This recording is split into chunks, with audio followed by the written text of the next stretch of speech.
Hi అండి, అందరికీ నమస్కారం. నేను మీ Mounika. Welcome back to my channel Sushree kitchen and vlogs. ఈరోజు మనం బిర్యానీకి ఏ మాత్రం తీసుకోలేని కొబ్బరి అన్నం చేసుకొచ్చండి. చాలా టేస్టీగా, చాలా రుచిగా, అద్భుతంగా ఉంటుంది కదా. దీన్ని చికెన్ కర్రీతో కానీ తింటే ఆహాహా, ఆ రుచే వేరు కదండి. ఒకసారి ఆ ప్రాసెస్ ఏంటనే చూసేద్దాం. ముందుగా బాస్మతి రైస్ని అయితే గ్లాసున్నర తీసుకుంటున్నాను నేనైతే. ఆ గ్లాసున్నర రైస్ని ఒక గంట పాటు, మినిమం ఒక గంట లేదంటే ఒక అరగంట అయినా సరే నానపెట్టేసుకోవాలండి. నానపెట్టేసుకొని పక్కన పెట్టేసుకోండి రైస్. ఖచ్చితంగా అయితే బాస్మతి రైస్ నానాలి. ఇప్పుడు మనం కొబ్బరి అన్నానికి కొబ్బరి పాలు కావాలి కాబట్టి మనకి కొబ్బరి ఇంట్లో అవైలబుల్గానే ఉంటుంది కదండి. ఇంట్లో ఉన్న వాటితో చేసేసుకునే సింపుల్ రెసిపీ ఇది. ఆ కొబ్బరికాయని చిన్న చిన్న ముక్కల కింద చేసుకొని దాన్ని మిక్సీ జార్లో టర్నప్ చేసేసుకొని ఫైన్గా పేస్ట్ కాదండి, పౌడర్ కింద చేసేసుకొని చక్కగా కూర కింద వస్తుంది కదా తురుము, అలా కొబ్బరి తురుము చేసేసుకొని దాన్ని పక్కన పెట్టేసుకోండి. ఇప్పుడు ఒక లోటాడు వాటర్ వేసుకోండి. కరెక్ట్గా హాఫ్ అన్ అవర్ అంటే హాఫ్ లీటర్ వాటర్ సరిపోతుంది. దాన్ని వేసుకొని బాయిల్ చేయాలి. కొంచెం వేడైన తర్వాత ఈ కొబ్బరి తురుముకున్నాం కదా, దాన్ని ఆ వేడి నీటిలోకి యాడ్ చేసుకోండి. చన్నీటిలోకి యాడ్ చేయొద్దు.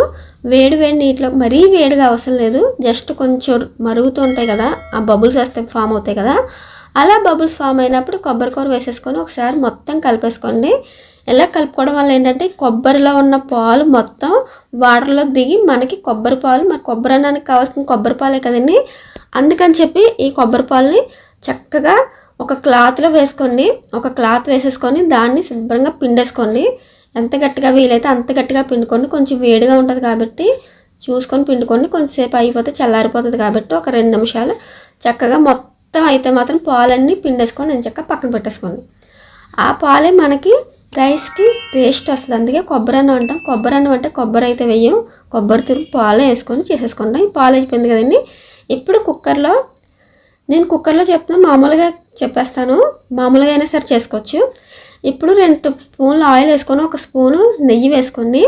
ఈ నెయ్యి ఫ్లేవర్ చాలా చాలా బాగుంటుంది. ఇప్పుడు నల్ల యాలక్కాయ వేసుకొని 4 లవంగ మొగ్గలు, చిన్న ముక్క దాల్చిన చెక్క, ఒక 2-3 ఇలాచి, కొంచెం కసూరి మేతి, ఇవన్నీ వేసి మొత్తం కలిపేసుకోండి. అలాగే ఒక చిన్న దాల్చిన చెక్క కూడా వేయండి. కొంచెం మనం ముందుగానే తరిగి పెట్టేసుకున్న ఉల్లిపాయను వేసేసి యాడ్ చేసుకొని మొత్తం కలిపేయండి.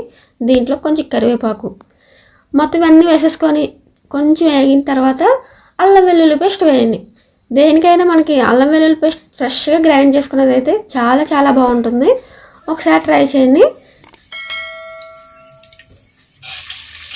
ఇదంతా వేగుతూ ఉన్నప్పుడు మనం ఆల్రెడీ నానబెట్టేసుకున్నాం కదండి బియ్యం, ఆ బియ్యాన్ని దీంట్లో యాడ్ చేసుకొని మొత్తం ఒకసారి కలిపేసుకోండి. ఈ బియ్యంలో తడిపోయేంత వరకు కూడా వేపిస్తే చాలా చక్కగా వేగిపోతాయి.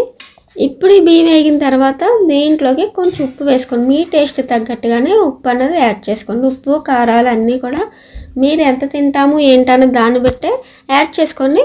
ఇప్పుడు ఈ బియ్యాన్ని మళ్ళీ ఒకసారి కలిపేసుకుంటే దీంట్లో ఉన్న వాటర్ అంతా అబ్జర్వ్ చేసేసుకుంటుంది. అది అబ్జర్వ్ అయిపోయేంత వరకు కూడా కొంచెం వేపేసుకొని తీసుకుంటే ఇప్పుడు మనం కొబ్బరి పాలు పెట్టుకున్నాం కదా, మనం ఎన్ని బియ్యం అయితే తీసుకున్నామో ఆ బియ్యానికి తగ్గట్టుగానే పాలు అనేది రెడీ చేసుకోవాలండి. నేనైతే గ్లాసున్నర తీసుకున్నాను కాబట్టి 3 గ్లాసులు కొబ్బరి పాలు తీసుకుంటున్నాను. దీంట్లోకి కరెక్ట్గా వేసేసుకుంటే కరెక్ట్గా సరిపోతుంది. బాస్మతి రైస్ కాబట్టి కొంచెం తక్కువే వేయాలి. అందుకని చెప్పి 2 గ్లాసులున్నర అయితే కరెక్ట్గా సరిపోతాయి. మరీ మన కొబ్బరి పాలు ఎక్కువ కూడా అవసరం లేదండి. కరెక్ట్గా మీరు 1/2 లీటర్ చేసుకున్నాం కదా ఇలా సరిపోతుంది అనుకుంటారా, కొబ్బరిలో ఉన్న వాటర్ కూడా వస్తుంది. అందుకని చెప్పి కొబ్బరి పాలు వస్తాయి. ఇప్పుడు దీంట్లోకి ఒక స్పూన్ గరం మసాలా వేసుకోండి. మీరు ఇంట్లో వాడే ఏ మసాలా పౌడర్ అయినా పర్వాలేదు. ఒక స్పూన్ గరం మసాలా వేసుకొని ఒకసారి కలిపేసుకొని ఇప్పుడు ఈ స్టేజ్లో ఉన్నప్పుడు ఉప్పు కారం అన్నీ సరిపోయేలేవో చెక్ చేసుకొని దీనికి కుక్కర్ 2 విజిల్స్ వచ్చే కట్టేస్తే స్టవ్ ఆఫ్ చేసేస్తే సరిపోతుందండి. అంతేనండి, చాలా టేస్టీగా ఉండే రెసిపీ అయితే రెడీ అయిపోయింది. ఒకసారి ట్రై చేసి ఎలా వచ్చిందంటే నాకు కామెంట్ చేయండి. చాలా అంటే చాలా ఈజీగా లంచ్ బాక్స్లో కూడా చేసేవచ్చు. ఒకసారి మీరు ట్రై చేసి నాకు కామెంట్ చేయండి. లాస్ట్లో ఫినిషింగ్గా గార్నిష్గా కొంచెం కొత్తిమీర చల్లుకోండి. వేడిగా పెట్టండి, చాలా బాగుంటుంది. పిల్లలు కూడా చాలా ఇష్టంగా తింటారు. ఒకసారి చేసి నాకు కామెంట్ చేయండి. ఛానల్ నచ్చితే లైక్ చేయండి, షేర్ చేయండి, సబ్స్క్రైబ్ చేసుకోవడం మర్చిపోకండి. ప్లీజ్ సపోర్ట్ చేయండి.